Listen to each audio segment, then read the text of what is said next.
You are looking at Julian's pronunciation guide, where we look at how to pronounce better some of the most mispronounced words in the world, like this other curious word. But how do you say what you're looking for today? We are looking at how to pronounce the name of this river located in England, and we'll be looking at how to say more names of famous places in the UK that get a lot of people confused. So stay tuned to the channel to learn more. There are indeed two different pronunciations. In East Suffolk, they say it as the River Stour, that rhymes with a tour, River Stour.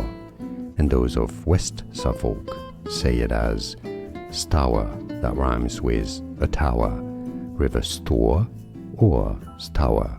It exists, both our correct pronunciations. Thanks for watching.